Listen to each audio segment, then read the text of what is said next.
Programming का structure यहाँ पर सबसे पहले आपको इंपोर्ट लिखना होता है और import Java dot util dot asterisk, उसके बाद क्लास और क्लास का कोई नाम XYZ, then curly bracket start करना होता है।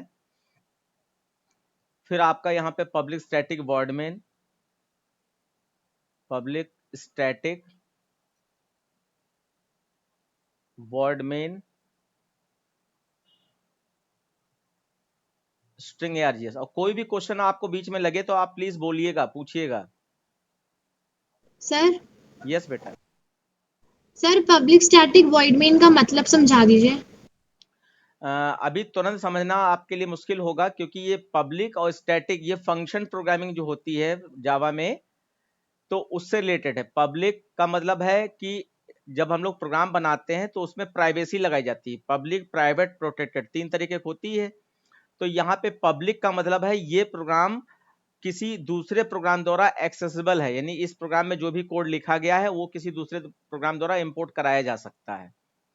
और स्टैटिक का मतलब ऑब्जेक्ट से रिलेटेड होता है, कि जो भी वेरिएबल हम लोग फंक्शन प्रोग्रामिंग में लेते हैं, तो अगर हम चाहते हैं उन ग्लोबल वेरिएबल के मेमोरी जो बननी है वो अलग अलग बने, तब तो हम लोग यहाँ पर स्टैटिक नहीं लगाते हैं।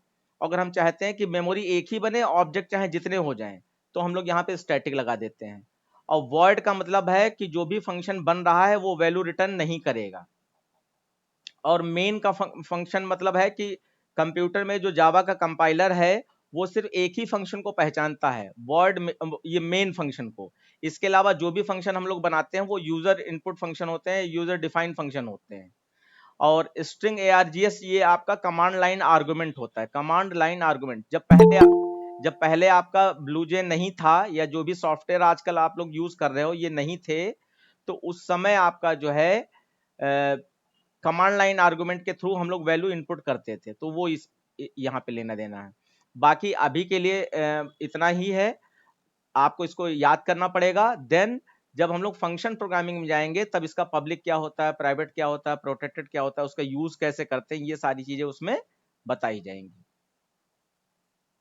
ठीक है बेटा। Okay sir. Yes sir. उसके बाद यहाँ पर आपको स्कैनर लिखना होता है।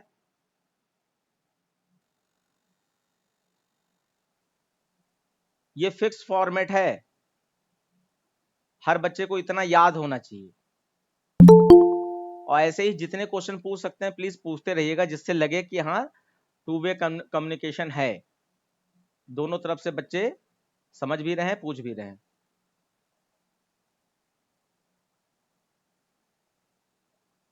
उसके बाद आपका यहाँ पर 4 स्टेप हैं। सबसे पहला है आपका वेरिएबल डिक्लेरेशन। वेरिएबल डिक्लेरेशन या इनिशियलाइजेशन भी हो सकता है। नंबर 2 पे आपका होता है इनपुट स्टेटमेंट।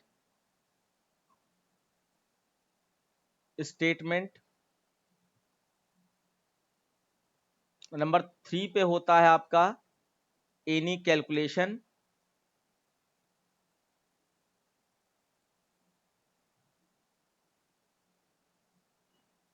और नंबर 4 पे होता है आपका आउटपुट या रिजल्ट प्रिंटिंग। आउटपुट या रिजल्ट प्रिंटिंग।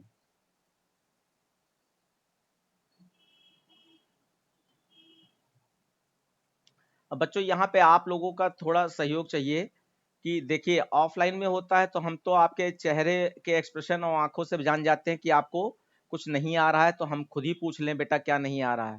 लेकिन यहाँ पर आपको खुद ही एफर्ट करना पड़ेगा। छोटी सी भी बात आपको लगती है कि हाँ ये चीज जो है थोड़ा सा हमें पूछ लेना चाहिए, तो आप मुझे उसी समय इंटरप्ट करके वो चीज क्लियर करके ही आगे बढ़ें, इग्नोर ना करें। ठीक है बच्चों। Okay sir. हाँ, अब देखिए यहाँ पर ये स्ट्रक्चर मैंने क्लियर कर दिया है। अब मैं इसके हिसाब से प्रोग्रामिंग आपकी बताता हूं।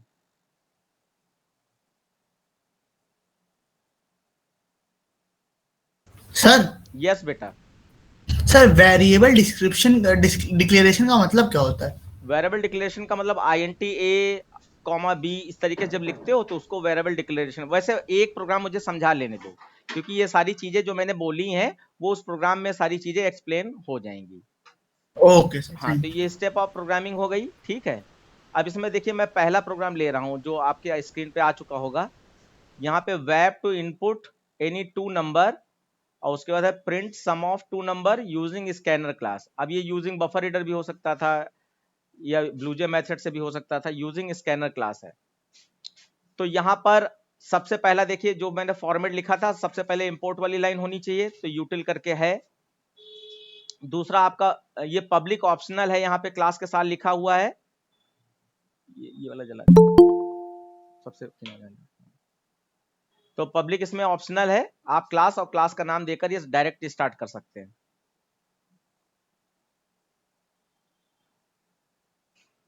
ओके, तो यहां पर फिर कर्ली ब्रैकेट स्टार्ट हुआ, फिर पब्लिक स्टैटिक वर्ड में स्ट्रिंग args, फिर कर्ली ब्रैकेट स्टार्ट हुआ, फिर स्कैनर वाली लाइन। तो इतना तो पोर्शन आपका फिक्स्ड है जो मैंने आपको अभी भी इधर दिखाया। अब इसके बाद से सबसे पहला स्टेप था आपका वेरिएबल डिक्लेरेशन में कि वेरिएबल कैसे डिक्लेयर करें।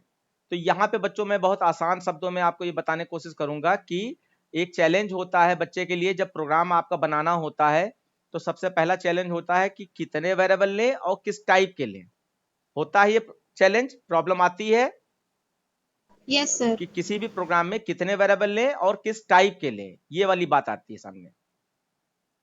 तो इसको ऐसे रिजॉल्व करेंगे।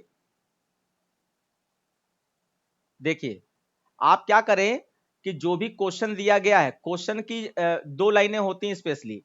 एक तो होता है वेब टू इनपुट में जो भी इनपुट करने के लिए कहा गया, और दूसरा होता है कि क्या निकालना है, रिजल्ट क्या प्रिंट करना है। तो यहाँ पे जैसे कहा गया आपका सम ऑफ टू नंबर आप निकालिए, तो आप क्या कीजिए, आप मैथ में जाकर, माइंड के हिसाब से जाना है, कहीं रास्ते के हिसाब से नहीं जाना है। मैथ में जाकर आप सोचिए दो नंबरों का सम कैसे होता है मैथ में। तो अगर मैं होता तो मैं ऐसे सोचता कि एक नंबर मैंने लिखा, फिर प्लस कोई दूसरा नंबर लिखा, और उसके बाद जो है इसका सम कर दें, तो आपका ये 6 आ गया। ये मन में सोचना है। क्या सोचना है फिर से समझो कि जो प्रोग्राम में दूसरी लाइन लिखी होती है जिसमें ये कहा गया होता है ये फाइंड करो ये प्रिंट करो, वो वाली लाइन की बात कर रहा हूं। तो उसमें आपने देखा कि दो नंबर का सम करना है, तो दो नंबर मैथ में कैसे सम करते हैं, तो हमने 2 + 4 और यहाँ 6 निकाल दिया। बस यही आपको काम करना है वेरिएबल का पता करने के लिए। अब क्या करना है आपको, जो भी वैल्यूज यहाँ लिखी है इसको सबको एक एक वेरिएबल पकड़ा दीजिए। तो हमने मन में सोचा कि ये जो 2 स्टोर करेंगे इसको A नाम के वेरिएबल में स्टोर करेंगे, और ये जो 4 स्टोर करेंगे इसको B नाम के वेरिएबल में स्टोर करेंगे, और ये जो सम आएगा इसको C नाम के वेरिएबल में स्टोर करेंगे। तो हमारा फॉर्मूला क्या हो गया, C = A + B, ये हमारा फॉर्मूला हो गया। अब बच्चों यहाँ पे पता चल पाया कितने वेरिएबल चाहिए इस प्रोग्राम के लिए? यस सर, 3 वेरिएबल चाहिए। Yes sir. अब हाँ बस ऐसे ही आप बोलते रहिए, बस इसी में हमें लगेगा। यस बेटा। सर आपने क्लास एडिशन खाली क्यों लिया, नहीं लिया पब्लिक क्लास क्यों लिया? मैंने अभी भी बेटा आप सुन नहीं पाए होगे, मैंने कहा था ये ऑप्शनल होता है। ये जब बड़े बड़े प्रोग्राम बनाते हैं जिसमें हजार हजार लाइनों का प्रोग्राम होता है, जैसे कोई बैंक के लिए प्रोग्राम बनाया, कोई आपका लाइब्रेरी के लिए प्रोग्राम बनाया, तो उसमें हमें कई सारे क्लासेस बनानी होती हैं और उन क्लासेस को आपस में इंटरकनेक्ट करना होता है। तो उसके लिए हमें अपनी क्लास को अगर किसी दूसरी क्लास से ज्वाइन करना है तो पब्लिक में रखना होता है, लेकिन यहाँ के लिए कोई जरूरी नहीं, ऑप्शनल है। सर आपने वॉइड क्यों नहीं लिया? वर्ड फंक्शन के साथ लिया जाता है, तो ये पब्लिक स्टैटिक वर्ड लिया है, वर्ड है बेटा। सर तो मतलब यस बेटा, बोलिए बोलिए। वर्ड क्लियर हुआ? Yes sir. वर्ड फंक्शन में लगाया जाता है, तो फंक्शन आपका क्या है, मेन फंक्शन है, तो उसके साथ वर्ड लगा है। ये ऐसे पूछते रहिएगा, देखिएगा सब समझ में आ जाएगा। अभी हम लोग यहाँ पे डिस्कस कर रहे हैं वेरिएबल कैसे पता करें। दो क्वेश्चन है, कितने वेरिएबल होने चाहिए और किस टाइप के होने चाहिए, ये दो क्वेश्चन पता होने चाहिए। तो हमने बताया कि कितने वेरिएबल पता लगाना है, तो ये तो आप जो क्वेश्चन की दूसरी लाइन होती है उस लाइन में क्या फाइंड आउट करने के लिए कहा जा रहा है उसका फॉर्मूला मैथ में सोचिए वैल्यू लेकर। तो मैंने यहाँ पे 2 लिया, 4 लिया और प्लस करना था तो बीच में प्लस लगा दिया और यहाँ 6 रिजल्ट आ गया। अब उन वैल्यूज को एक एक वेरिएबल दे दीजिए। तो ए जो है हमने 2 के लिए रिप्रेजेंट कर दिया और बी जो है 4 के लिए कर दिया और सी में हम लोग रिजल्ट लेंगे। तो इससे पता चल गया कि वेरिएबल 3 तरीके होंगे। अब दूसरा क्वेश्चन है कि वेरिएबल ये किस टाइप के लें। तो हमारे डेटा टाइप हम लोगों ने पढ़े हैं, इंट फ्लोट और ये सारी चीजें। तो यहाँ पे देखिए, ये आप जनरल लाइफ से अपने क्वेश्चन ले सकते हैं कि 2 नंबरों का सम क्या पॉइंट में भी हो सकता है, क्या विदाउट पॉइंट ही होता है, ऐसे करके आप मन से अपने आप पूछिएगा। तो उसमें आपको पता चलेगा कि 2 नंबर का सम पॉइंट में भी हो सकता है, बिना पॉइंट के भी हो सकता है। तो अब यहाँ पे स्पेशली आपका जो है मन अगर कहता है कि हमें इंटीजर की वैल्यू को ही सम करना है तो आप INT ही ले लीजिएगा। लेकिन अगर आपको लगता है नहीं मुझे यूनिवर्सल प्रोग्राम बनाना है, यानी कि हमें दोनों चीजें देखनी होंगी कि पॉइंट वाली वैल्यू का भी हो जाए, विदाउट पॉइंट वाली वैल्यू का हो जाए, तब हमें यहाँ पे फ्लोट या डबल लेना पड़ेगा। फ्लोट और डबल में पॉइंट वाली वैल्यू स्टोर होती है। तो जैसे कि मैंने अपने मन से अभी सोच लिया कि यहाँ पे मुझे जो है विदाउट पॉइंट वाली वैल्यू का ही सम करना है, इसीलिए मैंने यहाँ पे इंटीजर लिए। अब वेरिएबल डिक्लेयर करने का तरीका क्या है कि आप पहले डेटा टाइप लिखेंगे और उसके बाद एक स्पेस देंगे यहाँ पर, और देन जब एक जैसे वेरिएबल होते हैं तो कॉमा से सेपरेट करके सारे वेरिएबल लिख दिए जाते हैं।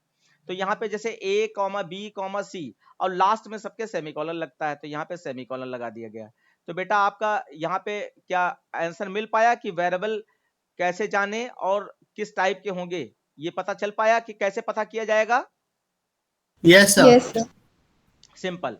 अब देखिए बच्चों, यहाँ पे दूसरा स्टेप था हमारा, पहला स्टेप था वेरिएबल डिक्लेरेशन, दूसरा स्टेप है हमारा इनपुट स्टेटमेंट, कि कैसे हम पता करें कि किस वेरिएबल में वैल्यू स्टोर होनी है और किस किस वेरिएबल में वैल्यू स्टोर नहीं होनी है। तो देखो इसका तरीका मैं आपको बता रहा हूं।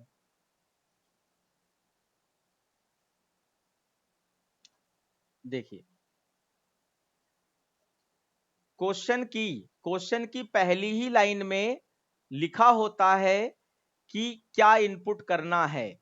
तो इनपुट जैसे वेरिएबल डिक्लेरेशन में 2 बातें हमें याद रखनी होती हैं कि कितने वेरिएबल लेने हैं और किस टाइप के लेने हैं। ऐसे ही वैल्यू इनपुट करते समय भी हमें 2 बातें ही याद रखनी है कि सबसे पहले तो एक मैसेज देना होता है कि क्या इनपुट करना है, और दूसरा इनपुट किस वेरिएबल में होना है। तो देखिए, क्वेश्चन की पहली लाइन में ही आपका लिखा होता है कि क्या इनपुट होना है या कितना इनपुट होना है। तो यहाँ पे जैसे लिखा है एंटर 2 नंबर, तो 2 नंबर इनपुट कराने के लिए हमारा सबसे पहले आता है कि एक मैसेज दे क्या इनपुट होना है। तो मैंने SOPLN का यूज करते हुए यहाँ पे एक मैसेज दे दिया, एंटर फर्स्ट नंबर। मैं चाहता हूं अलग अलग नंबर इनपुट कराऊं, लेकिन अगर आप चाहते हैं एक साथ नंबर इनपुट कराएं तो एक साथ भी इनपुट करा सकते हैं। तो मैं अभी दोनों लिख के दिखा देता हूं। तो मैंने यहाँ पे लिखा एंटर फर्स्ट नंबर, और मैसेज लिखने से वैल्यू इनपुट नहीं हो जाएगी, वैल्यू इनपुट होगी इनपुट स्टेटमेंट देने से। तो इनपुट स्टेटमेंट हमारा क्या है, sc.nextInt, ये इनपुट स्टेटमेंट है हमारा। तो हमने सोचा कि पहला वैल्यू जो है हमें वेरिएबल A में लेना है, तो इसलिए मैंने A is equal to sc.nextInt लिखा है। फिर दूसरी वैल्यू अब इनपुट करनी है, तो उसके लिए फिर से मैंने लिखा एंटर सेकंड नंबर, और एंटर सेकंड नंबर मैसेज दिया, और उसके बाद दूसरी वैल्यू किस में लेनी है, B में लेनी है। तो मैंने यहाँ लिखा B is equal to sc.nextInt। बस दोनों वैल्यू इनपुट हो गई। अब अगर आप ऐसे नहीं करना चाहते हो तो दूसरा तरीका आपके पास है कि आप यहीं पर SOPLN में एक साथ मैसेज दे सकते हो, एंटर 2 नंबर डायरेक्ट, ऐसे मैसेज दे दीजिए, और उसके बाद इनपुट स्टेटमेंट दोनों आपको लिखने पड़ेंगे, A is equal to sc.nextInt और B is equal to sc.nextInt। ये तो बच्चों या तो ऐसे कीजिए या तो ऐसे, लेकिन मैं रिकमेंड करूंगा कि अपने स्कूल लेवल पे जब तक क्लास वर्क हो रहा हो तब तक तो आप ऐसे लिख सकते हैं इस तरीके से, लेकिन जब एग्जाम में लिखिएगा तो हर चीज को अलग अलग इनपुट कराना चाहिए आपको, वो बेटर अच्छा माना जाता है। इससे क्लियर हो गया बच्चों? Yes sir. प्लीज बोलते रहिएगा, और जो भी बीच में ज्वाइन किए हैं वो भी पूरा इंटरेस्ट लेते हुए बोलें। मैं पीछे का हल्का फुल्का बताता हुआ ही आगे चलूंगा, ये नहीं कि बस जल्दी से आगे बढ़ गए। ओके, तो हमारा यहाँ पर बच्चों आपने देख, हाँ सर क्या आपने कोई ग्रुप बनाया 10th क्लास के लिए? 10th क्लास के लिए ग्रुप क्योंकि बनाया, हाँ हाँ। सर मुझे ऐड कर दीजिए।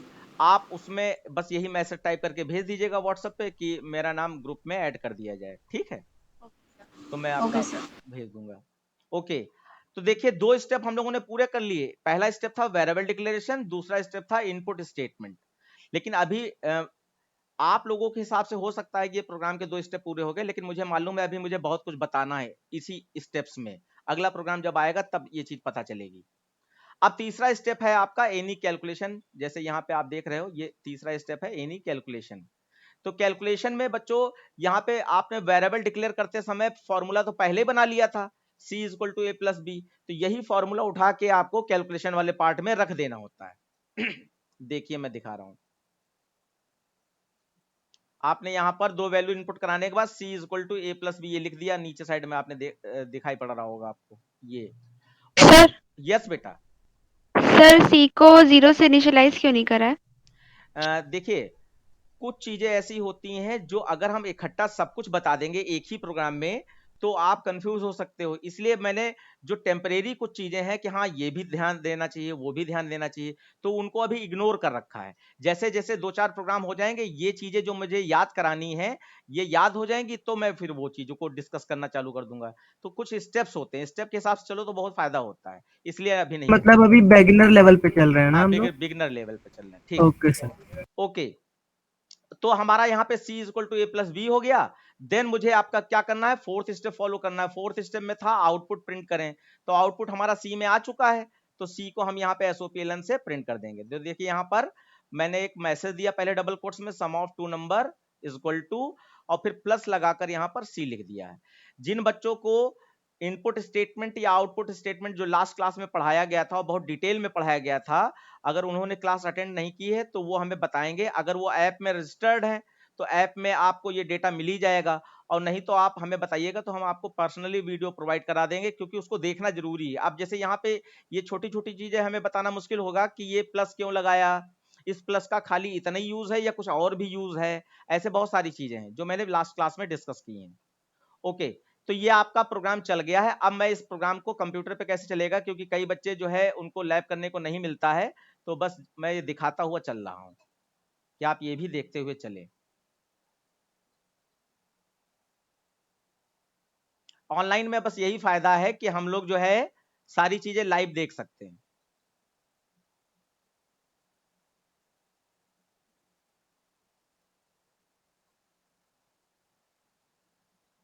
आपको क्या करना है, आपको एक ये आपने ब्लूजे ओपन कर रखा है, न्यू पे क्लिक करना है, और कोई भी क्लास का नाम, जैसे मैं XYZ दे देता हूं, या मीनिंगफुल नाम दे सकते हैं आप XYZ, और XYZ अच्छा पहले से है तो मैं इसका नाम ऐड रख देता हूं। एडिशन करना है,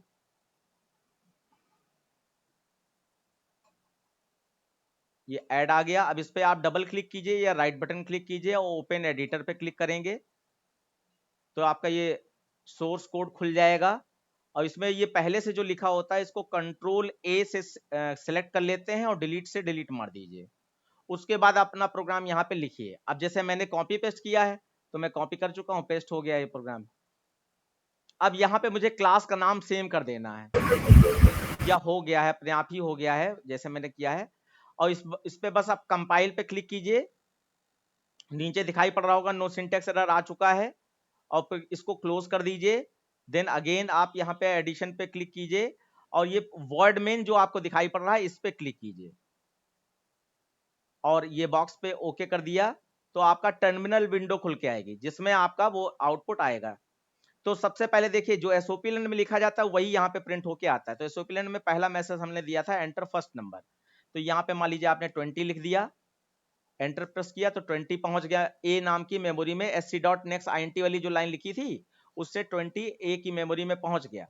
उसके बाद अब वो पूछ रहा है एंटर सेकंड नंबर, तो मैंने यहाँ पे सेकंड नंबर दे दिया और फिर एंटर की प्रेस की तो आपका दूसरा नंबर B की मेमोरी में पहुंचा। और उसके बाद कोई स्टेटमेंट था नहीं, सीधे कैलकुलेशन थी, तो उसने 20 और 50 को सम किया c equal to a plus b से, और फिर सीधे सीधे हमारा आउटपुट था sum of 2 number equal to, और यहाँ पर 70 आ गया।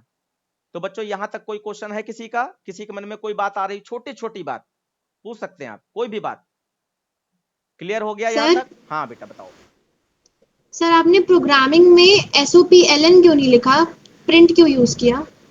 SOPLN नाम का बेटा कोई स्टेटमेंट नहीं होता है जावा में। हम लोग अपने आपको थोड़ा आसान भाषा समझने के लिए या अपने आप को आराम देने के लिए SOPLN कह देते हैं, वरना आपका statement system dot out dot print या प्रिंट एलन ही होता है। SOPLN कोई स्टेटमेंट नहीं है जावा का, ठीक है। तो सर आपने यहाँ पे प्रिंट क्यों यूज किया, प्रिंट एलन क्यों नहीं लिखा? ये आउट हाँ ये देखिए, वो लास्ट वाली क्लास में मैं बताया था कि एलन जो है ऑप्शनल पार्ट है system dot out dot print ln का। तो आप एलन लगाना चाहे लगाएं, ना लगाना चाहे ना लगाएं। अब जैसे मैंने नहीं लगाया, उसका रीजन ये है कि आउटपुट देखते समय आपको लगता है कि क्या यहाँ पे कुछ लाइन नहीं चेंज हुई जिससे चेंज होनी चाहिए थी, साफ सुथरा आउटपुट आ रहा है। Yes no sir. इसलिए मैंने एलन नहीं लगाया। अब साफ सुथरा आउटपुट कब नहीं आएगा, जैसे कि अगर आउटपुट स्टेटमेंट एक से अधिक होते, जैसे ये सम ऑफ टू नंबर है, ऐसे प्रोडक्ट ऑफ टू नंबर भी होता, तो क्या होता, अगर एलन ना लगाते तो वो ये 70 जो लिखा इसके सामने ही प्रिंट कर देता। प्रोडक्ट वाला जो स्टेटमेंट है वो इसके सामने प्रिंट कर देता। तो उस समय हमें एलन की जरूरत है, यहाँ पे हमें एलन की जरूरत नहीं है, इसलिए नहीं लगाया। ठीक है, ओके सर। हाँ। अब देखिए बच्चों, आपको आइडिया मिल गया होगा कि प्रोग्राम कैसे लिखा जाता है और उसके अंदर क्या क्या होता है। अब हम लोग दूसरा प्रोग्राम देखते हैं, और ध्यान रखना आप लोगों से पूछा जाएगा तो प्लीज रिस्पॉन्स कीजिएगा कायदे से, जिससे कि आपको सबको समझ में आए और हमको भी अंदाजा लगा मिले कि हाँ कौन सी बात जो है हमें किसी से पूछनी चाहिए।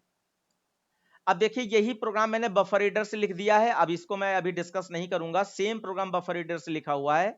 यहाँ पे मैं हल्का सा बस दिखाई दे रहा हूँ डिफरेंस के तौर पे कि अगर यूटिल स्कैनर क्लास से कर रहे हो तो यहाँ पे यूटिल पैकेज होता था, और बफर रीडर से करोगे तो यहाँ पे आईओ पैकेज होगा। और उसके बाद ये क्लास और ये पब्लिक स्टैटिक वर्ड में ये सब सेम रहेगा। इसमें बस नई चीज क्या बढ़ी है, थ्रोज आईओ एक्सेप्शन बढ़ा है। फिर उसके बाद स्कैनर वाली लाइन की जगह पर यहाँ पे buffer reader BR is equal to new buffer reader new input stream reader system dot in, ये वाली लाइन रहती है। फिर वेरिएबल उसी तरीके से होते हैं, और फिर वैल्यू इनपुट करने का मैसेज भी उसी तरीके से होता है, लेकिन इनपुट स्टेटमेंट इसमें अलग तरीके से है। आपका स्कैनर क्लास से a is equal to sc dot next int था, इसमें आपका a is equal to integer dot parse int br dot read line, इसको इनपुट स्टेटमेंट बफर रीडर का कहेंगे। फिर दूसरा आपका एंटर सेकंड नंबर, इसमें इंटीजर डॉट पास int से हमने b में वैल्यू स्टोर करा ली। फिर आपका ये एनी कैलकुलेशन और आउटपुट सेम है, कोई दिक्कत नहीं है। अब हम लोग अगले क्वेश्चन में चलते हैं। नेक्स्ट क्वेश्चन है हमारा कि 2 नंबर इनपुट कराओ और कैलकुलेट करके प्रिंट कराना है addition, subtraction, multiply, division of 2 number, यानी चारों चीजें करा दी है। अब यहाँ पे बेटा एलन की जरूरत पड़ेगी क्योंकि चार चीजें प्रिंट हो रही हैं। तो देखिए, सबसे पहले हमारा रूल वही है, 4 स्टेप पे ही फोकस करो। सबसे पहले स्टेप था हमारा वेरिएबल डिक्लेरेशन। तो हमने यहाँ पे बताया था कि मैथ में जाकर देखो तो आपको पता चल जाएगा। तो मान लीजिए 2 नंबर मैंने ले लिया, 5 और 2 ले लिया। अब इसमें एडिशन करना है तो यहाँ पे प्लस लगाना होगा, और यहाँ पे मान लीजिए मैं ये आपका 5 और 2 कितना आ गया 7, तो ये आपका एडिशन हो गया। अब सब्ट्रैक्शन करना है तो 5 माइनस 2 हो जाएगा, और फिर उसके बाद जो है आपका क्या बचा, मल्टीप्लाई 5 इंटू 2 हो जाएगा, तो आपका 10 आ जाएगा।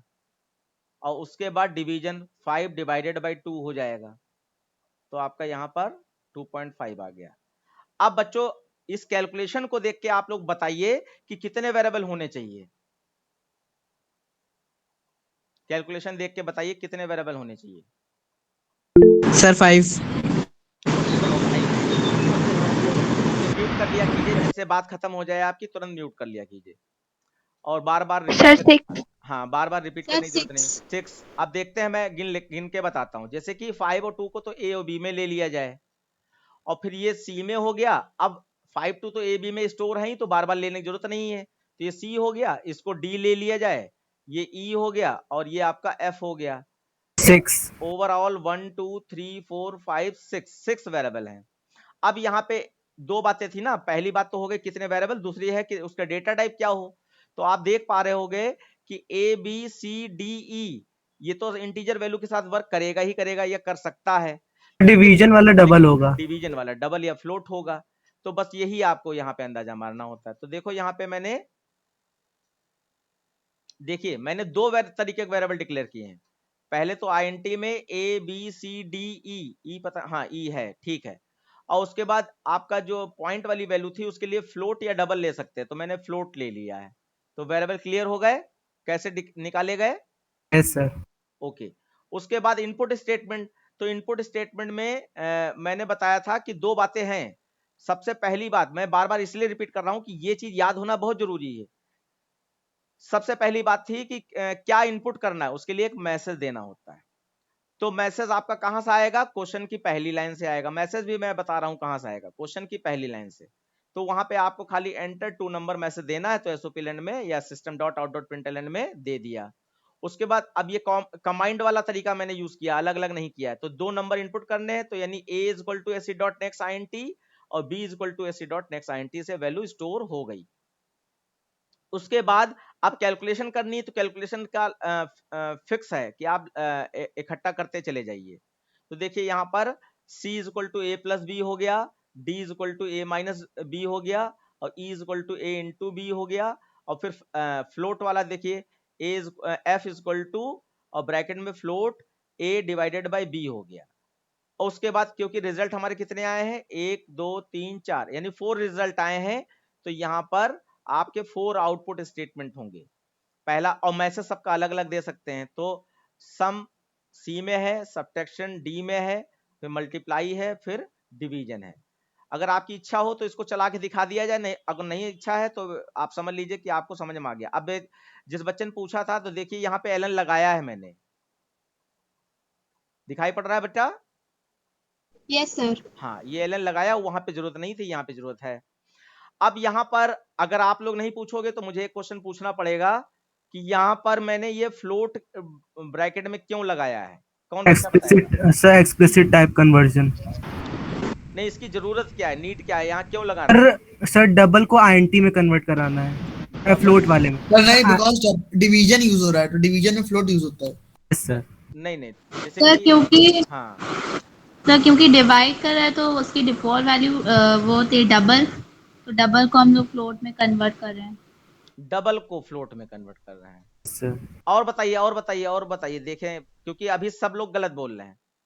और कुछ नया किसी के दिमाग में हो तो प्लीज बोलिए कि यहाँ पे फ्लोट क्यों लगाया गया। जैसे कि हमारा a प्लस बी था, a माइनस बी था, a इंटू डी था, a डिवाइड भी b उसका डेटा टाइप किसी और में आएगा तो उसको फ्लोट में कन्वर्ट करने के लिए लगाया है। नहीं, तो मैथ ही है। a डिवाइडेड बाय a में अगर 5 है तो 5 डिवाइडेड बाय 2 करोगे, b में 2 है तो 2.5 आ जाना चाहिए। तो फ्लोट क्यों लगा रहे हैं हम? मैथ में आ जाता ना? Yes sir. तो इसमें भी आ जाना चाहिए। मतलब बेसिक रीजन अगर नहीं मालूम है तो फिर आप वही गलती क्योंकि वो सिर्फ क्वोशिएंट ले लेगा फिर शायद। और कोई बच्चा बताए? सर कन्वर्ट कर रहे फ्लोट में, और क्या? नहीं वो तो अच्छा, देखो पहली बात तो मैं ये चाहता हूं कि ये चीज कोई ना बोले कि जैसे कि ये टाइप, ये सामने भी लिखा है कि टाइप कास्टिंग हो रही है, ठीक है। और टाइप कास्टिंग का मतलब होता है कि एक डेटा टाइप को किसी दूसरे डेटा टाइप में कन्वर्ट कर दिया जाए। तो यहाँ पे किसको कन्वर्ट किया जा रहा है? तो जिसके पहले, जैसे जिसके पहले ये फ्लोट लिखा गया है सिर्फ उसी को कन्वर्ट करता है और किसी को नहीं करेगा। तो जैसे ये मैंने ए के पहले लिखा है ना, तो ए को फ्लोट बना रहा है। ए कैसा था आप देख पा रहे होगे, ए इंटीजर है, तो इसको ये क्या कर रहा है, फ्लोट बना रहा है। अब मेरा क्वेश्चन ये है कि इसको फ्लोट बना ही क्यों रहे हैं? क्योंकि आपका एफ तो फ्लोट है ही ना पहले से, क्योंकि हमको पॉइंट में वैल्यू चाहिए। तो एफ है फ्लोट, हमने ले रखा है, किस लिए लिया है? इसीलिए तो लिया है। तो उसमें अगर ये a डिवाइडेड बाय 2 करेंगे यानी b करेंगे तो 2.5 आएगा, तो फ्लोट f ले रखा है उसमें स्टोर हो जाना चाहिए। क्या दिक्कत है? मतलब मैं वो चीज अभी सुन नहीं पा रहा हूँ या पा नहीं पा रहा हूँ, इसलिए इतना पूछ रहा हूँ। सर b से डिवाइड होने के बाद a की वैल्यू वो हो जाएगी 2.5, क्योंकि तब हमें a को फ्लोट में कन्वर्ट करना होगा ताकि डेसिमल प्लेस में वो जाए। अगर a की वैल्यू डेसिमल प्लेस में नहीं गए तो फ्लोट में नहीं हो पाएगा वो। सर जब हम लोग a से b में डिवाइड कर रहे हैं, जब वो इंटीजर में है तो हम लोग को 2 मिलेगी, 2.5 नहीं मिलेगा। अब आपने एग्जैक्टली सही कहा। इतनी देर से मैं परेशान था कि ये बात कोई बताए, क्योंकि बच्चों फंडामेंटल क्लियर होना चाहिए। क्या है फंडामेंटल? जावा लैंग्वेज में जो जावा का कंपाइलर है वो डेटा टाइप पे विशेष ध्यान देता है, डेटा टाइप पे विशेष ध्यान देता है कि अगर इंटीजर आपस में कैलकुलेट कर रहे हैं तो वो इंटीजर में ही रिजल्ट देगा। भले मैथ के हिसाब से पॉइंट में रिजल्ट आ रहा है, लेकिन वो इंटीजर में ही रिजल्ट देगा। तो अब यहाँ पे देखिए ए और बी कैसा है, ए और बी तो आईएनटी है, तो आईएनटी को डिवाइड करेगा तो आईएनटी में ही रिजल्ट आएगा। मैथ के हिसाब से 2.5 आएगा, लेकिन कंप्यूटर उसको सिर्फ 2 लेगा, तो वो 2 ना ले, हमारा रिजल्ट तो 2.5 ही हमें चाहिए ना, इसलिए हमने यहाँ पर टाइप कास्टिंग की है। टाइप कास्टिंग यानी फ्लोट लगा दिया। तो फ्लोट लगा दिया तो किसको फ्लोट बनाया मैंने, ए को फ्लोट बनाया है। ए को। अब यहाँ पे देखिए जब सिमिलर डेटा टाइप आपस में वर्क करते हैं तो सिमिलर डेटा टाइप का ही रिजल्ट देते हैं, यानी कि इंटीजर इंटीजर वर्क करेगा, चाहे प्लस चाहे माइनस चाहे इनटू चाहे डिवाइड, तो इंटीजर में ही रिजल्ट देगा। लेकिन अब क्या है, जब मिक्स्ड डेटा टाइप मतलब कोई इंटीजर है, कोई फ्लोट है, कोई लॉन्ग है, इस तरीके का, तो हायर लेवल वाले पे आएगा। तो मिक्स्ड डेटा टाइप जब आपस में कैलकुलेट करता है तो अपने हायर डेटा टाइप में रिजल्ट को कन्वर्ट कर देता है। तो ए आपका बन गया फ्लोट, और फ्लोट बड़ा होता है इंटीजर से, बच्चों जिनको नहीं मालूम है ध्यान रखें, फ्लोट बड़ा होता है इंटीजर से। तो अब फ्लोट जब ए हो गया तो ये ए अब इस समय ए में अगर 5 मान रहे हो तो वो 5 नहीं है, 5.0 हो गया है। अब 5.0 को जब 2 से डिवाइड करोगे तो 2.5 आराम से आ जाएगा, वो एफ में स्टोर हो जाएगा। बस इसलिए हमने यहाँ पर ये फ्लोट लगाया है। क्लियर हो गया सारे बच्चों को? Yes sir. इसको चला के दिखाया जाए या इतने से ही सेटिस्फेक्शन है तो हम आगे बढ़ें? सर आगे बढ़िए। हाँ, कोई और बच्चा पूछ रहा था अभी कुछ? सर हम चाहे तो ये कमेंट लाइन स्किप कर सकते हैं ना? ये कमेंट लाइन जो है ये सिर्फ यूजर्स के लिए है, जावा के कंपाइलर को इस लाइन से कोई मतलब नहीं है, यानी जावा का कंपाइलर ये कमेंट लाइन नहीं पढ़ता है। ये जो प्रोग्राम देख रहा है उसके लिए लिखी जाती है कि ये इस लाइन में हमने क्या किया। तो मैंने क्योंकि ये प्रोग्राम बनाया तो मैंने सोचा कि बच्चे जान पाए कि इस लाइन का क्या मतलब है, इसलिए मैंने ये अलग से कमेंट लाइन लिख दी। तो इसको कंपाइलर नहीं पढ़ता है, ये प्रोग्राम का हिस्सा नहीं होता है। ठीक है? Okay sir. ओके, तो ये प्रोग्राम हो गया। इस तरीके से आपका ये रिजल्ट आ जाएगा। आपने 7 और 2 इनपुट किया है तो ये एडिशन, सब्ट्रैक्शन, मल्टीप्लाई, डिवीजन इस तरीके से आ जाएगा। Sir sir excuse me sir. Yes बेटा। सर जब वॉइड मेन करके सब जो प्रोग्राम को रन कराने की कोशिश करते हैं तो सर मेरे में एंटर अ नंबर के बाद सर कुछ टाइप करने को नहीं आता है, पता नहीं क्यों। वो तब होता है जब आपने नीचे इनपुट स्टेटमेंट नहीं लिखा होगा। इनपुट स्टेटमेंट मतलब a = sa.nextint। अगर ये लाइन मिसिंग है तो मैसेज प्रिंट रहेगा, उसमें आउटपुट नहीं आएगा। मैं आपको करके दिखाता हूं। ये जैसे है प्रोग्राम आपका अभी अभी चलाया है, तो अगर ये लाइनें मैं हटा दूं यहां से, इनपुट स्टेटमेंट देखो, ये कमेंट लाइन मैंने बना दिया तो कंप्यूटर इसको नहीं पढ़ेगा, लेकिन उससे ये प्रोग्राम ही खराब हो जाएगा, क्योंकि जब वैल्यू नहीं मिलेगी यूबी को सम कैसे करेगा। हाँ, नहीं हो पाएगा। वो जनरल प्रोग्राम ऐसे करके दिखाया जा सकता है। वो इनपुट करने के लिए इसीलिए नहीं आता है क्योंकि आप यहाँ पे a = sa.nextint इनपुट स्टेटमेंट नहीं देते हो, तब नहीं लिख के आता है। और बाकी आप लिखने की कोशिश करो। आप स्क्रीन शेयर भी कर सकते हो अपनी, या स्क्रीन की फोटो खींच के व्हाट्सएप पे भेज सकते हो, तो मैं उसको देख के समझ जाऊंगा कि कहाँ पे क्या दिक्कत आ रही, प्रोग्राम की फोटो और आउटपुट की फोटो। ओके। अच्छा, तो अगले क्वेश्चन पे हम लोग बढ़ेंगे। अब देखिए नेक्स्ट क्वेश्चन हमारा है,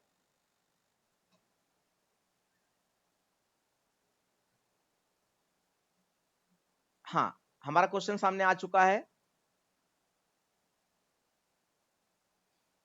यहां पे है कि web to input student name, 3 subject marks, calculate and print student name and percentage of student, percentage marks of student. तो देखो ये प्रोग्राम मैंने जानबूझ के अकेला ऐसे डाल दिया, क्योंकि अभी एडिशन तो हम लोग देख ही चुके हैं, फिर भी हमने डाल दिया क्योंकि यहां पर स्ट्रिंग इनपुट कराना कई बच्चों को नहीं आता है। वो नंबर तो इनपुट करा लेते हैं लेकिन स्ट्रिंग नहीं इनपुट कराते हैं। और स्ट्रिंग इनपुट कराने को सीखने को मिलेगा जब स्ट्रिंग टॉपिक आएगा, और स्ट्रिंग टॉपिक तो लास्ट में रखा जाता है। इसलिए एक प्रोग्राम ऐसा हमने डाल दिया जिसमें एक नाम इनपुट कराने को मौका मिल जाए आपको, और उसके स्टेटमेंट आप याद कर सकें। बाकी इस प्रोग्राम में कुछ नहीं है। तो सबसे पहले नाम किस डेटा टाइप में स्टोर होगा? स्ट्रिंग। स्ट्रिंग में। और उसके बाद अब वेरिएबल की बात कर लेते हैं। हमें 3 सब्जेक्ट मार्क्स का परसेंटेज निकालना है बच्चों। यहाँ पे इनपुट नेम, 3 सब्जेक्ट मार्क एक अलग अलग लिखेंगे कि एक ही में 3 सब्जेक्ट के मार्क्स कर 3 लेंगे? सब्जेक्ट के अलग अलग मार्क्स होंगे, जैसे मैथ, साइंस और कॉमर्स हो सकता है। Okay sir. उसका हमें निकालना। तो वेरिएबल कितने लिए जाएं ये सोच के बताओ। एक 5। वेरिएबल तो आपका वो हो गया, कौन सा? स्ट्रिंग। स्टूडेंट का नाम, स्ट्रिंग टाइप का। फिर अब 3 सब्जेक्ट मार्क्स कहे गए तो तीन वेरिएबल तो वही हो गए। तो सपोज दैट हम लोग मार्क्स 1 मार्क्स 2 मार्क्स 3 मान लेते हैं, तो 3 वेरिएबल वो हो गए, तो 3 और 1 4 हो गया। सर अब एक परसेंटेज का। एक परसेंटेज निकालना है, तो परसेंटेज निकालने के लिए हम लोगों को सम भी करना पड़ता है। तो अगर हम चाहें तो एक नया वेरिएबल सम के लिए भी ले सकते हैं, वरना direct m1 plus m2 plus m3 divided by जो भी फॉर्मूला होता है वो कर सकते हैं। तो ये आपका टोटल 4 या 5 आपके वेरिएबल हुए, अभी देख लीजिए। 5 हो गए। अब देखिए बच्चों, सबसे पहले स्ट्रिंग कैसे डिक्लेयर होती है, तो इसके लिए स्ट्रिंग नेम नाम से ही मैंने मेमोरी बनाई। String name is equal to new string, ये मेमोरी बन गई, नेम नाम से है मेमोरी। अब यहां पर आपको ये लग रहा होगा कि ये इंटीजर फ्लोट तो ऐसे डिक्लेयर कर देते थे, डबल पी या INT P ऐसे डिक्लेयर हो जाता था, लेकिन ये स्ट्रिंग टाइप का वेरिएबल जो है ये इतना लंबा चौड़ा क्यों लिखा गया। तो आप जान लीजिए बच्चों कि डेटा टाइप दो तरीके के होते हैं, प्रिमिटिव और नॉन प्रिमिटिव। तो जितने भी प्रिमिटिव डेटा टाइप होते हैं वो तो ऐसे डिक्लेयर होते हैं, और जितने भी नॉन प्रिमिटिव डेटा टाइप होते हैं वो ऐसे डिक्लेयर होते हैं। तो नॉन प्रिमिटिव में आपका एरे आता है, स्ट्रिंग आता है और क्लास एंड ऑब्जेक्ट आता है। तो वो जब भी आप देखोगे उसके वेरिएबल को डिक्लेयर करने का तरीका, तो उसमें न्यू जरूर लगा होगा। न्यू कीवर्ड से उसकी मेमोरी एलोकेट करवाई जाती है। सर इसमें डायरेक्ट वो नहीं लिख सकते हैं स्ट्रिंग नेम सेमीकोलन? हाँ, ऐसे नहीं लिख सकते, ये पूरी लाइन आपकी कंप्लीट यही वाली है। Okay sir. हाँ, क्योंकि अब उसका रीजन क्या है, क्योंकि ये स्ट्रिंग एक क्लास है, और क्लास के आगे जो भी लिखा होता है जिसको हम लोग वेरिएबल बोल रहे हैं वो उस क्लास का ऑब्जेक्ट होता है। तो ऑब्जेक्ट को कभी खाली नहीं छोड़ा जा सकता है। तो इसलिए यहाँ पर ये न्यू कीवर्ड क्या कर रहा है, उस नेम के लिए एक मेमोरी बना रहा है। और ये जो स्ट्रिंग लिखा है ये प्रीडिफाइंड क्लास है आपकी स्ट्रिंग। तो इसका यहाँ पर ये जो लाइन लिखी है लास्ट में स्ट्रिंग और गोल वाला ब्रैकेट, ये स्ट्रिंग का कंस्ट्रक्टर कॉल हो रहा है। थोड़ा सा हायर लेवल की बात है, बस वर्ड सुन लीजिए कि हाँ ये भी चीजें हैं। तो ये आपका फंक्शन में टॉपिक में पढ़ाया जाएगा। तो ये स्ट्रिंग का कंस्ट्रक्टर कॉल हो रहा है, और कंस्ट्रक्टर क्यों कॉल होता है, तो जो मेमोरी बनी है उसमें डिफॉल्ट वैल्यू डालने के लिए। तो इस स्ट्रिंग की डिफॉल्ट वैल्यू नल होती है, तो यहाँ पे नल का मतलब खाली, तो खाली नल स्टोर करवा देगा, इसलिए ये है। फिर उसके बाद मैंने वेरिएबल ले लिया, P का मतलब फिजिक्स ले लिया, और C का मतलब केमिस्ट्री ले लिया, M का मतलब मैथ ले लिया, और फिर परसेंटेज का मतलब PR ले लिया। देन अब आपको इनपुट स्टेटमेंट एक बार जल्दी से बोलेंगे। इनपुट स्टेटमेंट में दो चीजें कौन कौन सी थी याद रखने वाली?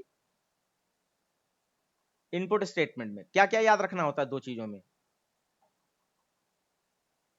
डेटा टाइप कौन सा है? नहीं, ये तो सब हो गया, डेटा टाइप और वेरिएबल डिक्लेरेशन। नहीं, ये तो वेरिएबल डिक्लेरेशन हो ही गया। ये अभी जो आपने लिखा है ये वेरिएबल डिक्लेरेशन है, पहला स्टेप पूरा हो गया। फिजिक्स केमिस्ट्री और मैथ्स के मार्क्स स्टोर करा लेंगे हाँ, किसी तो में। उसके लिए दो बातें याद करने के लिए बताई थी। मैं जानता हूँ ना एक प्रोग्राम में नहीं याद होगा आप लोगों को, इसलिए मैं बार बार पूछ रहा हूँ। दो बातें क्या थी? सर डबल का डी कैपिटल। नहीं, यहाँ पे डबल का डी कैपिटल नहीं होगा, ये डेटा टाइप है, और वो जो डबल का डी कैपिटल होता है वो रैपर क्लास होती है। उसके फंडामेंटल को डिस्कस किया जाएगा आप लोगों के साथ। इनपुट स्टेटमेंट में दो बातें याद रखनी थी। सबसे पहले एक मैसेज देना होता है कि क्या इनपुट कराना है, और उसके बाद इनपुट स्टेटमेंट देना होता है। ये दो बातें हैं, एक बार याद कर लीजिए। तो सबसे पहला मैसेज क्या आना चाहिए, क्योंकि दोनों चीजें अलग अलग है ना, नाम अलग चीज है और सब्जेक्ट मार्क्स अलग चीज है, तो दोनों के एसओपी लाइन अलग अलग रखेंगे हम लोग। चाहे तो एक लाइन में लिख सकते हैं, लेकिन उसकी जरूरत नहीं है, साफ सुथरा होना चाहिए। तो मैसेज क्या रहेगा? पहला एंटर मार्क्स ऑफ 3 सब्जेक्ट्स। अरे तो नाम भी तो इनपुट करा लो बेटा। Enter student name. Enter student name, देखिए एंटर स्टूडेंट नेम पहला आ गया। अब आपको सीखना है, कई बच्चे कंफ्यूज हो जाते हैं। देखो ये वेरिएबल डिक्लेरेशन है, इससे सिर्फ मेमोरी क्रिएट हुई है, अभी वैल्यू स्टोर नहीं हुई है। और अब हमें वैल्यू स्टोर करानी है, तो उसके लिए स्ट्रिंग की वैल्यू स्टोर कराने की लाइन क्या होती है? Name is equal to sc dot next line होता है। नेक्स्ट लाइन है, यस नेक्स्ट लाइन, इससे आपका कोई भी वर्ड या सेंटेंस स्टोर होता है। तो ये आपका स्टोर हो जाएगा। देन आपका अब आप 3 सब्जेक्ट मार्क्स मैसेज डालिए, और फिर आपका P, C और M, इसमें आपने डबल टाइप का ले रखा है, इसलिए डबल टाइप की वैल्यू स्टोर हो जाएगी। देन आपको परसेंटेज निकालना है, तो परसेंटेज के लिए फॉर्मूला लगाना पड़ेगा। तो PR is equal two marks 1 plus marks 2 plus marks 3 into 100 divided by 300, क्योंकि हर सब्जेक्ट 100 नंबर का है ना, तो डिवाइडेड बाई 300 हो जाएगा। परसेंटेज वाला फॉर्मूला आता है ना, मान लीजिए आपका 3 सब्जेक्ट हैं 100 नंबर के, मार्क्स उसमें है, तो आपका 300 टोटल हो गया। तो आप मान लीजिए 250 नंबर पाए हो 300 में, 250 into 100 upon 300. हाँ, तो तरीका ये हो गया 250 into 100 अपॉन 300। ये फॉर्मूला हमने यहां पर अप्लाई किया है। ठीक है, तो इसको देखते हैं। देखिए PCM सर 250 अपॉन 300 इंटू 100। कुछ रिजल्ट बदलेगा क्या अगर ये 300 इधर कर देते हैं मैथ के हिसाब से?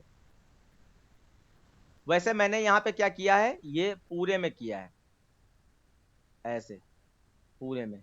कोई दिक्कत आएगी क्या बेटा? No sir. No sir. हाँ, तो देखो यहाँ पे PCM पहले सम किया, उसके और उसको सेपरेट ब्रैकेट में सम कर लिया, उसके बाद इंटू 100 और फिर उस पूरे को ब्रैकेट में कर दिया, और फिर डिवाइड में 300 था इसलिए 300 लिख दिया, तो परसेंटेज आपका निकल आया। फिर नेम को प्रिंट करा दिया, परसेंटेज को प्रिंट करा दिया। किसी का कोई भी छोटा मोटा क्वेश्चन हो प्लीज बोल दीजिए, जहां पे आपको लगेगा कि हाँ इसको चला के दिखा दीजिए, वहां पे मैं चला के दिखा दूंगा। वैसे हमें नहीं लगता इसको चला के दिखाना चाहिए। और बाकी यहाँ पर एक चीज और है, यहाँ पर मैंने कोई टाइप कास्टिंग वगैरह नहीं की है। रीजन, क्योंकि मैंने डबल टाइप के सारे वेरिएबल ले रखे हैं ना, तो यहाँ पे 100 और 300 जो इंटीजर लिखा है तो इससे फर्क नहीं पड़ेगा, क्योंकि मल्टीप्लाई वो डबल में हो रहा है ना, तो अपने आप पॉइंट वाली वैल्यू हायर डेटा टाइप में कन्वर्ट हो जाएगी। कोई क्वेश्चन है किसी का? अगला क्वेश्चन लिया जाए। Yes. ठीक, तो देखिए इस तरीके से हो जाएगा। आपने यहाँ पे एक नाम दिया रामजी अवस्थी, मैंने अपना नाम ले लिया। उसके बाद 3 सब्जेक्ट के मार्क्स 88, 79 और 100 ले लिया। देन आउटपुट में रामजी अवस्थी प्रिंट हो जाएगा और आपका परसेंटेज मार्क्स में 89 प्रिंट हो जाएगा। अब बच्चों नेक्स्ट क्वेश्चन देखिए। हाँ,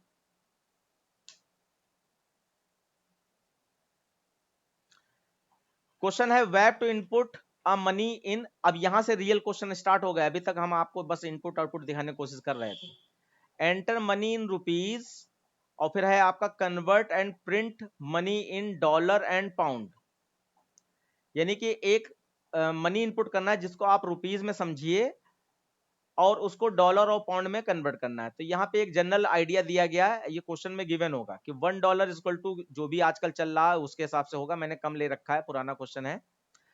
$1 इक्वल टू 63 रुपीज कर रखा है, और 1 पाउंड इक्वल टू 105 रुपीज ले रखा है।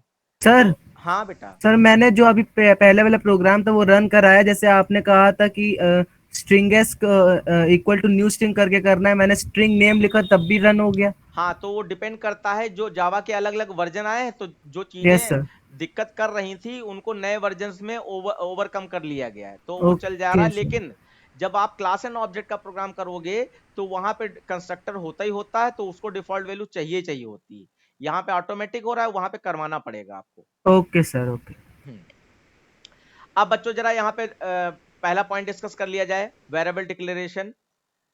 तो आपको रुपीज में मनी है, उसको डॉलर और पाउंड में कन्वर्ट कराना है। तो सबसे पहले बताओ कि यहाँ पे 63 और 105 जो है, रुपीज को जब डॉलर में कन्वर्ट करेंगे या पाउंड में कन्वर्ट करेंगे तो 63 और 105 से डिवाइड करेंगे या मल्टीप्लाई करेंगे? रुपीज को कैसे कन्वर्ट होगा? सर डिवाइड होगा। अपना अपना Divide. हाँ, अपना अपना व्यू दीजिए सारे बच्चे। जैसे कि आपके पास मान लीजिए 100 रुपीज है, तो 100 रुपीज में डॉलर निकालना है, तो डिवाइड करेंगे या मल्टीप्लाई? 100 डिवाइड बाय 72 और 80। ओके ओके ओके, ठीक है, आप लोगों का कॉन्सेप्ट क्लियर है। कई बच्चे कंफ्यूज हो जाते हैं, तो वहां पे मुझे बताना पड़ता है कि जब छोटी चीज को बड़ी चीज में कन्वर्ट करते हैं तो डिवाइड होता है, और जब बड़ी चीज को छोटी चीज में कन्वर्ट करते हैं तो मल्टीप्लाई होता है। तो रुपीज छोटा होता है डॉलर पाउंड से, तो छोटी चीज को बड़ी चीज में कन्वर्ट कर रहे हैं, इसलिए हम लोग डिवाइड कर रहे हैं। अब जरा एग्जाम्पल लेते हैं। मान लीजिए हमारे पास 100 रुपीज है, ठीक है, तो 100 रुपीज को डॉलर में कन्वर्ट करेंगे तो डिवाइडेड बाई 63 करना पड़ेगा, तो ये आपका यहाँ पर जो भी निकलेगा डॉलर निकल आएगा।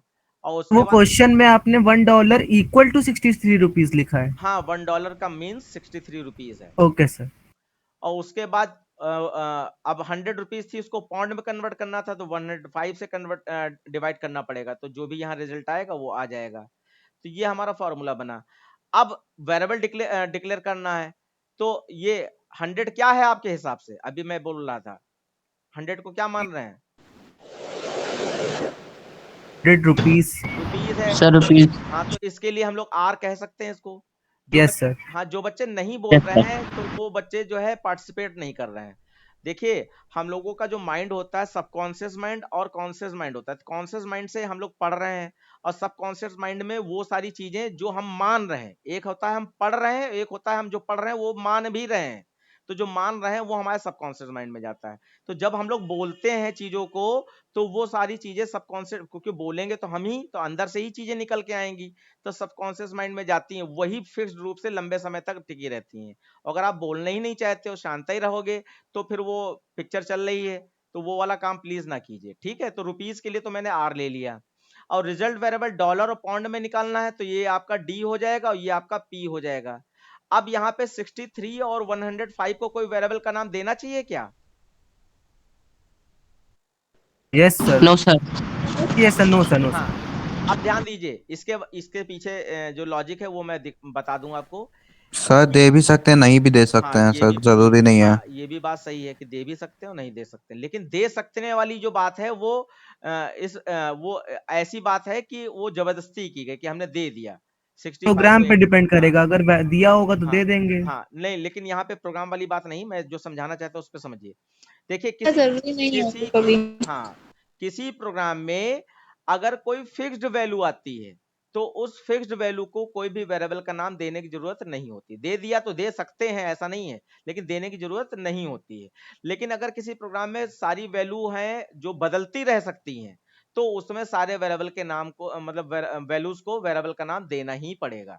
एग्जाम्पल के तौर पर, जैसे कि सर्कल का एरिया क्या होता है? Pi r square. Pi r square. तो कंप्यूटर में पाई नाम का तो कुछ होता नहीं है, तो हम लोग यहाँ पे पाई की वैल्यू 22/7 लिखें या 3.14 लिखें 14 इंटू आर और इंटू आर। अब आप देख पा रहे होगे फॉर्मूले में ही आपको एक फिक्स्ड वैल्यू मिल रही है। Yes sir. Yes sir. 3.14 Yes, sir. Fixed value है। तो ये फिक्स्ड वैल्यू है, तो इसी चीज के बारे में बता रहा हूं कि जो फॉर्मूले में फिक्स्ड वैल्यू होती है उसको वेरिएबल का नाम नहीं दिया जाता है, और जो वैल्यू चेंज हो सकती है या होती रहेगी उसको नाम दिया जाता है। जैसे जो रेडियस है वो चेंज होती रहेगी इसलिए इसका नाम दिया है, जो एरिया निकलेगा वो चेंज होता रहेगा इसलिए इसको नाम दिया वेरिएबल का। ऐसे ही यहाँ पे भी रुपीज चेंज होता रहेगा, हमारी मर्जी, हम 1000 रुपीज को कन्वर्ट करना चाहते हैं तो 1000 लिख देंगे, तो यानी कि यहाँ पे नाम देना जरूरी है। और डॉलर में जो डॉलर आएगा वो भी चेंज होता रहेगा, पाउंड भी चेंज होता रहेगा, लेकिन ये 63 अगर फिक्स है तो ये फिक्स ही रहेगा। ये पक्की बात है ना? Yes sir. इसलिए इनको वेरिएबल का नाम देने की जरूरत नहीं है।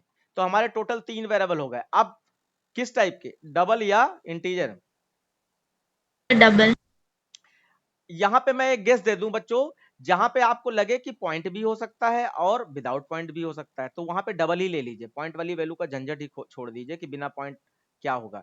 डबल ऐसी वैल्यू है या फ्लोट ऐसी वैल्यू है जिसमें पॉइंट वाली वैल्यू भी स्टोर हो जाएगी और विदाउट पॉइंट वाली वैल्यू भी स्टोर हो जाएगी। इसलिए आप जहां कहीं भी पॉइंट वाली वैल्यू हो सकती है हमेशा डबल ले लीजिए।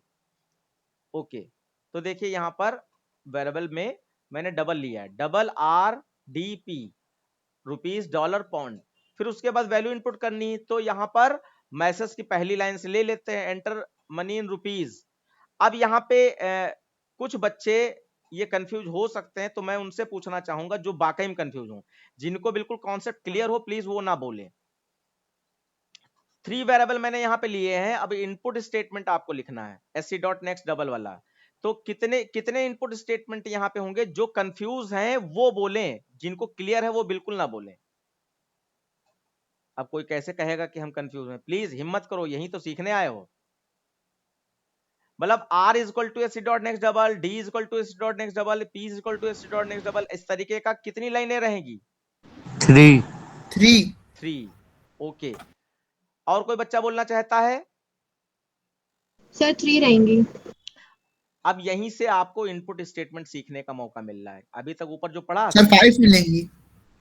5 तो वेरिएबल भी नहीं है यार, 3 ही रहेंगी। अब Yes, sir. अब मुझे बताना है आपको, क्योंकि यहाँ पे कंफ्यूजन होता है कि देखिए 22 साल का एक्सपीरियंस का मतलब है एक एक चीज मुझे मालूम है। अब सामने बैठे होते तो मैं आपको पकड़ के बताता कि हाँ ये चीज गड़बड़ हो रही है आपके अंदर, आपको देख के ही मैं बता देता। लेकिन खैर मैं कोशिश कर रहा हूँ। बस सिर्फ एक रहेगी। हाँ, आपने बताया एक रहेगी। अच्छा, एक वैल्यू रहेगी, ये कितने बच्चों को लग रहा है? एक लाइन मुझे रहेगी? सर मुझे yes sir. Okay okay okay, ठीक ठीक। यानी कुछ बच्चे कह रहे हैं एक रहेगी, कुछ बच्चे कह रहे हैं 3 लाइनें रहेंगी। तो जो सही चीज है वो ये है कि सिर्फ एक लाइन रहेगी। अब आप पूछोगे 3 लाइन क्यों नहीं रहेगी? तो ये कैसे डिसाइड किया जाए कि sc.next int या sc.next डबल वाली कितनी लाइनें रहेंगी, कैसे डिसाइड किया जाए? ये बच्चों मैसेज पे डिपेंड करता है। देखो यहाँ पे मैसेज क्या लिखा है बच्चों, यहाँ मैसेज क्या लिखा है? Enter money in rupees. Enter money in rupees. तो रुपीस के लिए मन में सोचो कौन सा वेरिएबल माना है आपने? डबल आर माना है। तो इसका मतलब सिर्फ आर वाली लाइन रहेगी और कोई लाइन यहां पर नहीं रहेगी। अब जो बच्चा अभी सर कह रहा था बोले, क्लियर है? या कुछ यस बोलना है? सर। ठीक है। तो अब देखो यहां पे सिर्फ आर वाली लाइन बच्चों यहां पे रहेगी, R is equal to sc dot next double. अब जितने बच्चे 3 लाइन कह रहे थे उनका एक और यहां पे बता दूं मैं सोल्यूशन। देखिए d is equal to R divided by 63 suppose that मैंने लिखा है। तो यहां पे याद रखिएगा ये दो तरीके के वेरिएबल हैं। ये पहला वाला जो है ये आपका रिजल्ट वेरिएबल है, रिजल्ट। और ये आपका जो है आर है ये प्रोसेस वेरिएबल है, प्रोसेस वेरिएबल। तो जो प्रोसेस वेरिएबल होते हैं, कैलकुलेशन वेरिएबल होते हैं, सिर्फ उसी में वैल्यू इनपुट होती है, यानी कि वही लाइन खाली sc.next में रहती है। जो रिजल्ट वेरिएबल होता है वो कभी भी sc.next या sc.next डबल में नहीं रहता है। फिर से समझ लेते हैं, इक्वल साइन से पहले वाला वेरिएबल कभी भी sc.next या sc.next डबल में नहीं आएगा। ये बात क्लियर हुई? Yes sir. और बाद इक्वल साइन के राइट साइड में जो भी दिए हैं वो आ सकते हैं या वही होंगे। तो ये समझना हो सकता है कठिन हो, लेकिन ये दूसरा जो पहला वाला था ये समझना आसान है कि क्वेश्चन में जो मैसेज दिया है वो क्या कह रहा है। मैसेज क्या कह रहा है, क्या इनपुट करें? Money in rupees. Money rupees. तो अपने आप से पूछो मनी रुपीस के लिए कौन सा वेरिएबल लिया है?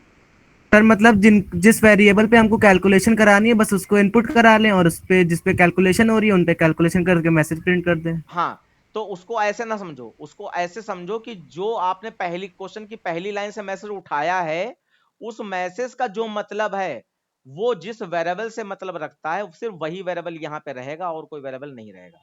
तो यहाँ पे एंटर मनी रुपीस लिखा तो यानी आर से सिर्फ मतलब है, बाकी किसी वेरिएबल से मतलब नहीं। ठीक है? Yes sir. चलिए अब बाकी फॉर्मूला आप बना ही चुके हैं, तो देखिए फॉर्मूले लग गए। d is equal to R divided by 63, p is equal to R divided by 105।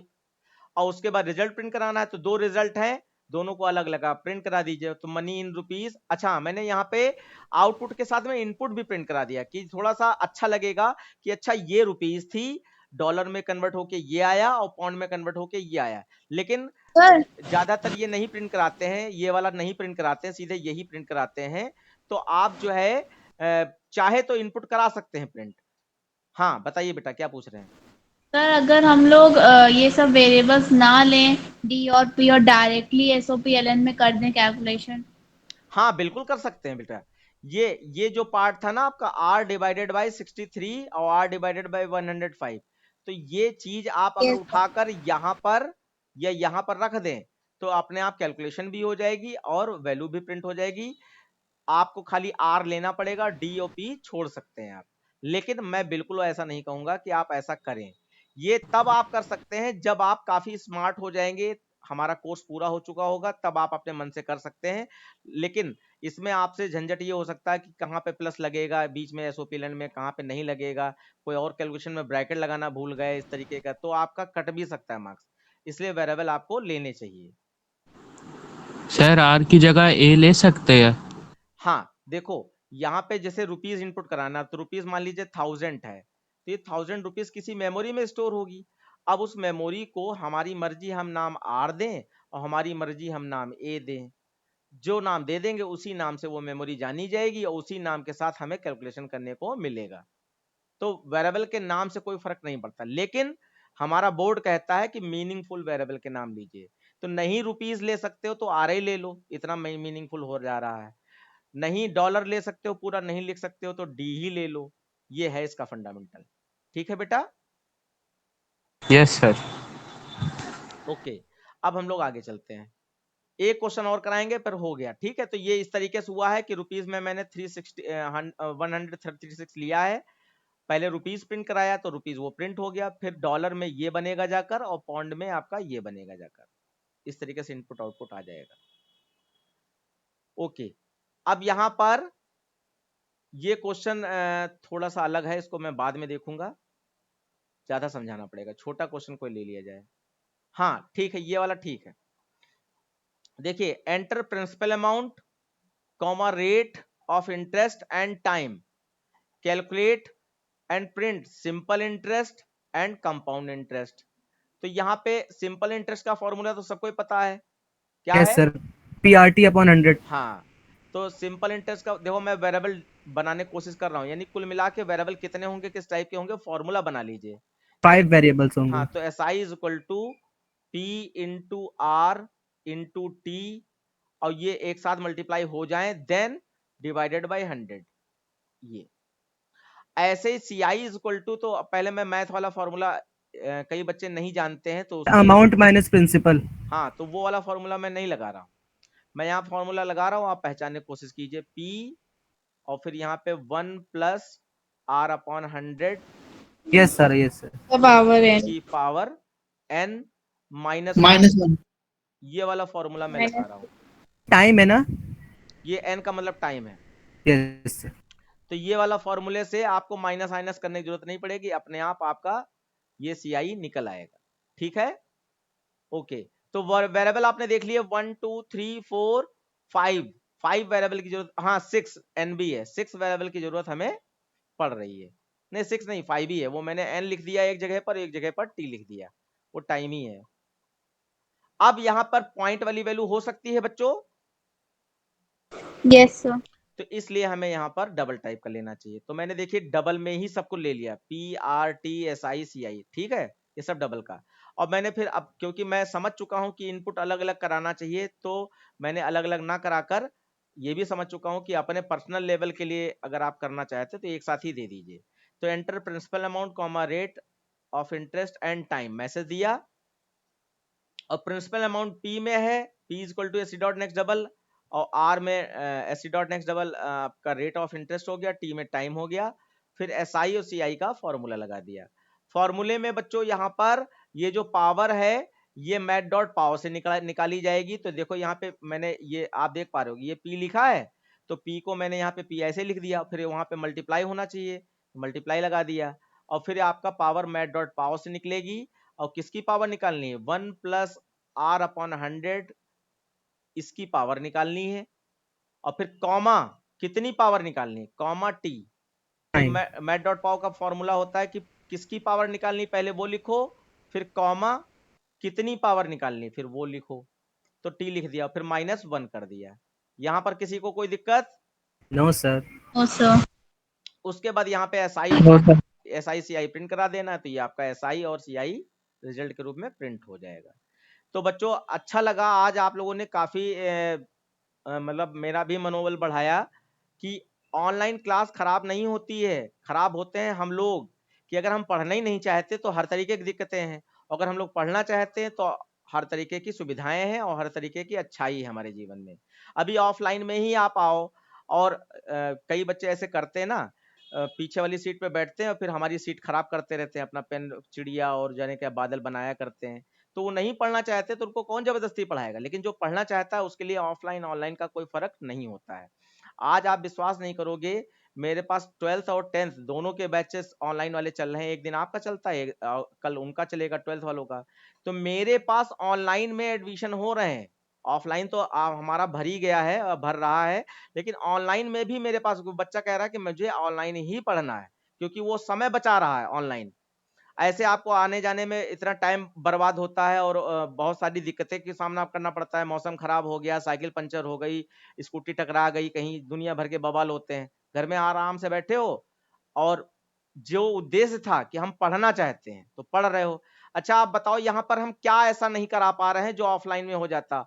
Offline में खाली आपका पीठ थपथपा सकते हैं, बस यही नहीं हो पा रहा है, लेकिन बोल के वो ओबलाइज किया जा सकता है थोड़ा बहुत कि हाँ बहुत अच्छा बोला आपने, तो इसलिए ऑनलाइन ऑनलाइन बेस्ट है, बेस्ट है है। ऑनलाइन। ऑफलाइन मतलब से ऑनलाइन बेस्ट है। बस ये है कि नेटवर्किंग वगैरह की जो प्रॉब्लम्स शुरुआत में थी, अब धीमे धीमे सबने वाईफाई वगैरह लिया है, तो नेटवर्क की प्रॉब्लम भी अब खत्म हो गई। वही एक प्रॉब्लम थी सबसे ज्यादा, बाकी कोई प्रॉब्लम नहीं। जैसे कि पहले मैं मोबाइल के डेटा से चलाता था, तो कभी कभार जो है स्क्रीन स्टक हो गई, रुक गई, इस तरीके की प्रॉब्लम आती थी। अब वो भी प्रॉब्लम नहीं आ रही है। तो आई होप आप लोगों को समझ में आया होगा। कोई क्वेश्चन अगर हो किसी का तो प्लीज पूछ सकते हैं।